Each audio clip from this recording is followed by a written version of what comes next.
ಸ್ನೇಹಿತರೆ ಎಲ್ರಿಗೂ ಕೂಡ ನಮಸ್ಕಾರ. ಸ್ನೇಹಿತರೆ, ನೀವೇನಾದ್ರೂ ಕೂಡ ಒಂದು ಇಂಟರ್ ಕ್ಯಾಸ್ಟ್ ಮ್ಯಾರೇಜ್ ಆದ್ರೆ ಅಂದ್ರೆ ಈ ಒಂದು ಅಂತರ್ಜಾತಿ ವಿವಾಹ ಆದಂತ ಸಂದರ್ಭಗಳಲ್ಲಿ ನಿಮ್ಗೆ ಈ ಒಂದು ಸರ್ಕಾರದಿಂದ 5,50,000 ಕೂಡ ಈ ಒಂದು ಸೌಲಭ್ಯನ ಕೊಡುವಂತದ್ದು. ಅಂದ್ರೆ ಈ ಒಂದು ವಧುವಿಗೆ 3 ಲಕ್ಷದವರೆಗೆ ಒಂದು ಸೌಲಭ್ಯ ಸಿಗುವಂತದ್ದು. ಮತ್ತೆ ಒಂದು ವರನಿಗೆ ಅಂದ್ರೆ ಹುಡುಗನಿಗೆ 2,50,000 ಕೂಡ ಈ ಒಂದು ಸೌಲಭ್ಯ ಸಿಗುವಂತದ್ದು. ಅಂತರ್ಜಾತಿ ವಿವಾಹದಂತ ಸಂದರ್ಭಗಳಲ್ಲಿ ನೀವು ಇದಕ್ಕೆ ಸರಿಯಾದ ಒಂದು ದಾಖಲಾತಿನ ಕೊಟ್ಟು ಅದಾದ ನಂತರದಲ್ಲಿ ಈ ಒಂದು ಅವರ ಒಂದು ಅರ್ಹತೆಗಳಿದೆ ಅದೇನಾದ್ರೂ ಕೂಡ ಸರಿಯಾದ ರೀತಿಯಲ್ಲಿದ್ರೆ ನಿಮ್ಗೆ 5,50,000 ಕೂಡ ನಿಮ್ಗೆ ಹಣ ಸಿಗುವಂತದ್ದು. ಅದು ಒಂದು ಸ್ಕಾಲರ್ಶಿಪ್ ರೀತಿಯಲ್ಲಿ ನಿಮ್ಗೆ ಸರ್ಕಾರದಿಂದ ಕೊಡ್ತಾ ಇರುವಂತದ್ದು. ಇದ್ರ ಬಗ್ಗೆ ನಾನು ಕಂಪ್ಲೀಟ್ ಡೀಟೇಲ್ಸ್ ಹೇಳ್ತಾ ಹೋಗ್ತೀನಿ ಸ್ನೇಹಿತರೆ. ಅದಕ್ಕೂ ಫಸ್ಟ್ ನಮ್ಮ ಒಂದು ಚಾನಲ್ಗೆ ಯಾರೇನು ಸಬ್ಸ್ಕ್ರೈಬ್ ಆಗಿಲ್ಲ ದಯವಿಟ್ಟು ಕೂಡ ಸಬ್ಸ್ಕ್ರೈಬ್ ಆಗಿ ಅಂತ ನಾನು ಹೇಳಲಿಕ್ಕೆ ಇಷ್ಟಪಡ್ತೀನಿ. ಅದೇ ರೀತಿಯಾಗಿ ಈ ಒಂದು ಅಂತರ್ಜಾತಿ ವಿವಾಹದಂತ ಸಂದರ್ಭಗಳಲ್ಲಿ ನಿಮ್ಗೆ ಈ ಒಂದು 5,50,000 ಸಿಗ್ಬೇಕಂದ್ರೆ ನೀವು ಏನೆಲ್ಲ ಮಾಡ್ಬೇಕಾಗುತ್ತೆ, ಏನೆಲ್ಲ ಒಂದು ಅರ್ಹತೆಗಳು ಬೇಕಾಗುತ್ತೆ ಅಂತ ಮೊದಲನೇದಾಗಿ ನೋಡ್ತಾ ಹೋಗೋಣ. ಈ ಒಂದು ಅಂತರ್ಜಾತಿ ವಿವಾಹ ಅಂತಂದ್ರೆ ಈ ಒಂದು ಪರಿಶಿಷ್ಟ ಜಾತಿ ಪರಿಶಿಷ್ಟ ಪಂಗಡ ಸಮುದಾಯದವರನ್ನು ಬೇರೆ ವರ್ಗದ ವ್ಯಕ್ತಿ ವಿವಾಹ ಆದಂತ ಸಂದರ್ಭಗಳಲ್ಲಿ ಅಂದ್ರೆ ಈ ಒಂದು ಪರಿಶಿಷ್ಟ ಜಾತಿ ಅಂದ್ರೆ ಶೆಡ್ಯೂಲ್ಡ್ ಕ್ಯಾಸ್ಟ್ ಮತ್ತೆ ಶೆಡ್ಯೂಲ್ಡ್ ಟ್ರೈಬ್ಸ್ ಏನಿದ್ದಾರೆ ಅವರನ್ನ ಬೇರೆ ಒಂದು ವರ್ಗದ ಒಂದು ವ್ಯಕ್ತಿ ಏನಾದ್ರು ಮದುವೆ ಆದಂತ ಸಂದರ್ಭಗಳಲ್ಲಿ ಆ ಒಂದು ಸಂದರ್ಭಗಳಲ್ಲಿ ಅದು ಇಂಟರ್ ಕ್ಯಾಸ್ಟ್ ಮ್ಯಾರೇಜ್ ಅಂತ ಆಗುತ್ತೆ. ಅಂದ್ರೆ ಹಿಂದೂ ಧರ್ಮದಲ್ಲೇನೆ ಆ ರೀತಿಯಾಗಿ ಒಂದು ಬೇರೆ ಬೇರೆ ಜಾತಿ ಮದುವೆ ಆದಂತ ಸಂದರ್ಭಗಳಲ್ಲಿ ನಿಮ್ಗೆ ಆ ಒಂದು ಸ್ಕೀಮು ಸಿಗುವಂತದ್ದು. ಅದರಲ್ಲೂ ಕೂಡ ಈ ಒಂದು ಪರಿಶಿಷ್ಟ ಜಾತಿ ಮತ್ತೆ ಪರಿಶಿಷ್ಟ ಪಂಗಡದವ್ರನ್ನ ಮದುವೆ ಆದಂತ ಸಂದರ್ಭಗಳಲ್ಲಿ ಅದೇ ರೀತಿಯಾಗಿ ಒಂದು ಹುಡುಗಿಗೆ ಒಂದು 3 ಲಕ್ಷದವರೆಗೂ ಕೂಡ ಆ ಒಂದು ಸೌಲಭ್ಯ ಸಿಗುವಂತದ್ದು. ಮತ್ತೆ ಈ ಒಂದು ಹುಡುಗನಿಗೆ 2,50,000 ಕೂಡ ಈ ಒಂದು ಪ್ರೋತ್ಸಾಹ ಧನನ ಕೊಡ್ತಾ ಇರುವಂತದ್ದು ಸರ್ಕಾರದಿಂದ. ಇನ್ನು ನೆಕ್ಸ್ಟ್ ಈ ಒಂದು ದಂಪತಿಗಳು ಕರ್ನಾಟಕದಲ್ಲೇನೆ ವಾಸ ಮಾಡ್ತಾ ಇರ್ಬೇಕಾಗುತ್ತೆ, ಅಂದ್ರೆ ವಾಸಿಸ್ತಾ ಇರ್ಬೇಕಾಗುತ್ತೆ, ಕರ್ನಾಟಕ ಒಂದು ರಾಜ್ಯದಲ್ಲಿ ವಾಸ ಇರ್ಬೇಕಾಗುತ್ತೆ ಅಂತವ್ರು ಇದಕ್ಕೆ ಅರ್ಜಿನ ಹಾಕ್ಬೋದು. ನೆಕ್ಸ್ಟ್ ಈ ಒಂದು ಜೋಡಿಗಳು ಹಿಂದೂ ಧರ್ಮದವರು ಆಗಿರ್ಬೇಕಾಗುತ್ತೆ. ಈ ಒಂದು ಹುಡುಗ ಹುಡುಗಿ ಇಬ್ರು ಕೂಡ ಹಿಂದೂ ಧರ್ಮದವರು ಆಗಿರ್ಬೇಕಾಗುತ್ತೆ. ಆದ್ರೆ ಜಾತಿ ಬೇರೆ ಬೇರೆ ಇದ್ರೆ ಆ ಒಂದು ಸಂದರ್ಭಗಳಲ್ಲಿ ಇದು ನಿಮ್ಗೆ ಈ ಒಂದು ಸೌಲಭ್ಯ ಸಿಗುವಂತದ್ದು.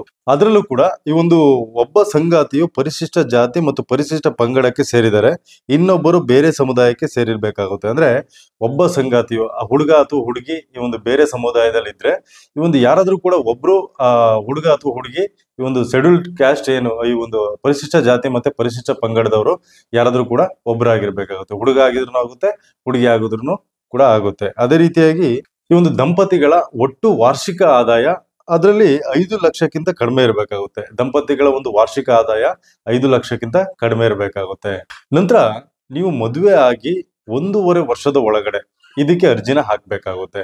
ಈ ಒಂದು ವಿವಾಹವಾಗಿ 18 ತಿಂಗಳ ಒಳಗಾಗಿ ಅರ್ಜಿ ಸಲ್ಲಿಸಿದವರು ಮಾತ್ರ ಇದಕ್ಕೆ ಅರ್ಹರಾಗಿರ್ತಾರೆ. 18 ತಿಂಗಳಂದ್ರೆ 1.5 ವರ್ಷ ಅಂದ್ರೆ ಮದುವೆ ಆದಂತ ಸಂದರ್ಭಗಳಲ್ಲಿ ಮೊದಲು ನೀವು ರಿಜಿಸ್ಟರ್ ಆಗ್ಬೇಕಾಗುತ್ತೆ. ಆ ಒಂದು ರಿಜಿಸ್ಟರ್ ಆಫೀಸಲ್ಲಿ ಹೋಗಿ ರಿಜಿಸ್ಟರ್ ಮಾಡಿ ಅದಾದಂತ ನಂತರದಲ್ಲಿ ಈ ಒಂದು ಮ್ಯಾರೇಜ್ ಸರ್ಟಿಫಿಕೇಟ್ ನ ಮಾಡಿರ್ಬೇಕಾಗುತ್ತೆ. ಅದೆಲ್ಲಾ ಒಂದು ದಾಖಲಾತಿಗಳ ಪ್ರೊಸೆಸ್ ನ ಇಟ್ಕೊಂಡು ಅದಾದ ನಂತರದಲ್ಲಿ ನೀವು 1.5 ವರ್ಷದ ಒಳಗಡೆ ಇದಕ್ಕೆ ಅಪ್ಲೈನ ಮಾಡ್ಬೇಕಾಗುತ್ತೆ. ತುಂಬಾ ಜನರಿಗೆ ಬಂದಿದೆ. ಅದೇ ರೀತಿಯಾಗಿ ತುಂಬಾ ಜನರು ಕಮೆಂಟ್ ಕೂಡ ಮಾಡ್ತಾ ಇದ್ದಾರೆ. ಈ ಒಂದು ಈ ರೀತಿಯಾಗಿ ಯಾರೆಲ್ಲ ಈ ಒಂದು ಇಂಟರ್ ಕ್ಯಾಸ್ಟ್ ಮ್ಯಾರೇಜ್ ಆಗಿದ್ದಾರೆ ಅಂತವ್ರು ಎಲ್ರಿಗೂ ಕೂಡ ಬಂದಿದೆ. ಆಲ್ಮೋಸ್ಟ್ ಎಲ್ರಿಗೂ ಕೂಡ ಬಂದಿದೆ. ಇದು ಯಾವುದೇ ರೀತಿಯಾದ ಒಂದು ಮೋಸ ಮಾಡ್ತಾ ಇಲ್ಲ ಸರ್ಕಾರದಿಂದ. 100% ಕೊಡ್ತಾರೆ ಇದಕ್ಕೆ ಅರ್ಜಿನ ನೀವು ಹಾಕ್ಲೇಬೇಕಾಗುತ್ತೆ. ಆದ್ರೆ 1.5 ವರ್ಷದ ಒಳಗಡೆ ಹಾಕ್ಬೇಕಾಗುತ್ತೆ. 1.5 ವರ್ಷದ ನಂತರದಲ್ಲಿ ನೀವೇನಾದ್ರೂ ಕೂಡ ಹಾಕಿದಂತ ಸಂದರ್ಭಗಳಲ್ಲಿ ಅದು ರಿಜೆಕ್ಟ್ ಆಗ್ಬಿಡುತ್ತೆ. ಹಾಗಾಗಿ ನೀವು ಮದುವೆ ಆಗಿ 1.5 ವರ್ಷದ ಒಳಗಡೆನೆ ಇದಕ್ಕೆ ನೀವು ಅಪ್ಲೈನ ಮಾಡ್ಬೇಕಾಗುತ್ತೆ. ನಂತರ ಇದಕ್ಕೆ ಅರ್ಜಿ ಹಾಕೋದಕ್ಕೆ ಏನೆಲ್ಲ ದಾಖಲಾತಿಗಳು ಬೇಕಾಗುತ್ತೆ ಅಂತ ನೋಡೋಣ. Very important. ದಾಖಲಾತಿಗಳು ಇದರಲ್ಲಿ ಸರಿಯಾದ ರೀತಿಯಲ್ಲಿ ಇದ್ರೆ ಮಾತ್ರ ಅಂತವ್ರಿಗೆ ಈ ಒಂದು ಸೌಲಭ್ಯ ಸಿಗುವಂತದ್ದು. ಈ ಒಂದು ಇಂಟರ್ ಕ್ಯಾಸ್ಟ್ ಮ್ಯಾರೇಜ್ ನ ಒಂದು ಸೌಲಭ್ಯ ಏನಿದೆ ಅದು ಸರಿಯಾದ ದಾಖಲಾತಿಗಳನ್ನ ಒದಗಿಸಿ ಕೊಟ್ಟಂತ ಸಂದರ್ಭಗಳಲ್ಲಿ ಮಾತ್ರ ಈ ಒಂದು ಸ್ಕೀಮು ನಿಮ್ಗೆ ಸಿಗುವಂತದ್ದು. ಮೊದಲನೇದಾಗಿ ಆಧಾರ್ ಕಾರ್ಡ್ ಬೇಕಾಗುತ್ತೆ. ಹುಡುಗ ಹುಡುಗಿ ಇಬ್ಬರದು ಕೂಡ ಆಧಾರ್ ಕಾರ್ಡ್ ಬೇಕಾಗುತ್ತೆ. ನಂತರ ಬ್ಯಾಂಕ್ ಖಾತೆ ವಿವರಗಳು ಕೂಡ ಬೇಕಾಗುತ್ತೆ. ಒಂದು ವಧು ಮತ್ತೆ ವರ ಏನಿರ್ತಾರೆ ಅವರ ಇಬ್ಬರದು ಕೂಡ ಬ್ಯಾಂಕ್ ಅಕೌಂಟ್ ನ ಒಂದು ವಿವರಗಳು ಕೂಡ ಬೇಕಾಗುತ್ತೆ. ನಂತರ ವಿವಾಹ ನೋಂದಣಿ ಪ್ರಮಾಣ ಪತ್ರ ಅಂದ್ರೆ ಇದು ವೆರಿ ಇಂಪಾರ್ಟೆಂಟ್. ನೀವು ಇದನ್ನ ಮಾಡಿಸ್ಲೇಬೇಕಾಗುತ್ತೆ. ಮದುವೆ ಆಗಿ ನಂತರದಲ್ಲಿ ನೀವು ಸ್ವಲ್ಪ ಸಮಯ ತಗೊಂಡು ಒಂದು 2 ತಿಂಗಳು 3 ತಿಂಗಳಲ್ಲಿ ಇದಕ್ಕೆ ಅಪ್ಲೈ ಮಾಡಬಹುದು. ಇದನ್ನ ತುಂಬಾನೇ ಇಂಪಾರ್ಟೆಂಟ್ ಆಗಿ ಇದನ್ನ ಮಾಡಿಸ್ಕೊಳ್ಳೇಬೇಕಾಗುತ್ತೆ. ನೀವು ಇದು ಮ್ಯಾರೇಜ್ ಸರ್ಟಿಫಿಕೇಟ್ ಅಂತ ನಾವ್ ಏನ್ ಹೇಳ್ತೀವಿ ಅದನ್ನ ನೀವು ಮಾಡ್ಲೇಬೇಕಾಗುತ್ತೆ. ವಿವಾಹ ನೋಂದಣಿ ಪ್ರಮಾಣ ಪತ್ರ ಏನಿದೆ ಇದು ಮ್ಯಾರೇಜ್ ಸರ್ಟಿಫಿಕೇಟ್ ನ ಮಾಡ್ಬೇಕಾಗುತ್ತೆ. ಇದು ಕೂಡ ಈ ಒಂದು ಸಬ್ ರಿಜಿಸ್ಟರ್ ಆಫೀಸ್ ಅಲ್ಲಿ ನೀವು ಈ ಒಂದು ಮ್ಯಾರೇಜ್ ಸರ್ಟಿಫಿಕೇಟ್ ನ ಮಾಡ್ಬೇಕಾಗುತ್ತೆ. ಅದೇ ರೀತಿಯಾಗಿ ನೀವು ಮದುವೆ ಆದಂತ ಸಂದರ್ಭಗಳಲ್ಲಿ ಭಾವಚಿತ್ರನ ತೆಗೆದಿರ್ತೀರಾ ಅಂದ್ರೆ ಮದುವೆಯ ಒಂದು ಭಾವಚಿತ್ರ ಏನಿರುತ್ತೆ ಅದು ಕೂಡ ಬೇಕಾಗುತ್ತೆ. ಮದುವೆ ಆದಂತ ಸಂದರ್ಭಗಳಲ್ಲಿ ಫೋಟೋ ತೆಗ್ದಿರ್ತೀರಾ ಅದು ಕೂಡ ಬೇಕಾಗುತ್ತೆ. ನಂತರ ಆದಾಯ ಪ್ರಮಾಣ ಪತ್ರ ಬೇಕಾಗುತ್ತೆ. ಆದಾಯ ಪ್ರಮಾಣ ಪತ್ರ ನೀವು ಮಾಡಲೇಬೇಕಾಗುತ್ತೆ. ನಂತರ ಈ ಒಂದು ಜಾತಿ ಪ್ರಮಾಣ ಪತ್ರ ಮತ್ತೆ ನಿವಾಸ ಪುರಾವೆ ಬೇಕಾಗುತ್ತೆ. ನಿವಾಸ ಪುರಾವೆ ಅಂತಂದ್ರೆ ಎಲ್ಲಿ ವಾಸ ಮಾಡ್ತಾ ಇರ್ತೀರಾ ಅದರ ಒಂದು ಡಾಕ್ಯುಮೆಂಟ್ಸ್ ಕೂಡ ಬೇಕಾಗುತ್ತೆ.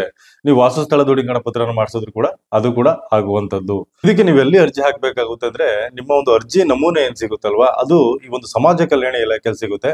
ಅದರಲ್ಲಿ ನೀವು ಡೈರೆಕ್ಟ್ ಆಗಿ ಅಂದ್ರೆ ಈ ಒಂದು ಆಫ್ಲೈನ್ ಅಲ್ಲಿ ಕೂಡ ಹಾಕ್ಬೋದು. ನಂತರ ನಿಮಗೆ ಒಂದು ವೆಬ್ಸೈಟ್ ಕೂಡ ನಾನು ಇಲ್ಲಿ ನಿಮ್ಗೆ ಹಾಕಿರ್ತೀನಿ, ಬೇಕಿದ್ರೆ ಈ ಒಂದು ನನ್ನ ಒಂದು ಡಿಸ್ಕ್ರಿಪ್ಷನ್ ಬಾಕ್ಸ್ ಅಲ್ಲಿ ಕೂಡ ಹಾಕಿರ್ತೀನಿ ಅಥವಾ ಫಸ್ಟ್ ಕಮೆಂಟ್ ಅಲ್ಲಿ ಕೂಡ ಹಾಕಿರ್ತೀನಿ. ಆ ಒಂದು ವೆಬ್ಸೈಟ್ ಅಲ್ಲಿ ಹೋಗಿ ನೀವು ಈ ಒಂದು ಆನ್ಲೈನ್ ಕೂಡ ಅಪ್ಲೈನ ಮಾಡಬಹುದು. ಅದ್ ಬಿಟ್ರೆ ನಿಮ್ಗೆ ಈ ಒಂದು ಸಮಾಜ ಕಲ್ಯಾಣ ಇಲಾಖೆಯಲ್ಲಿ ಹೋದ್ರೆ ನಿಮ್ಗೆ ಸರಿಯಾದ ಒಂದು ದಾಖಲಾತಿಗಳನ್ನ ಕೊಟ್ಟಂತ ಸಂದರ್ಭಗಳಲ್ಲಿ ಆಫ್ಲೈನ್ ಅಲ್ಲಿ ಕೂಡ ಇದಕ್ಕೆ ಅರ್ಜಿ ಹಾಕೋದಕ್ಕೆ ಅವಕಾಶ ಇರುತ್ತೆ.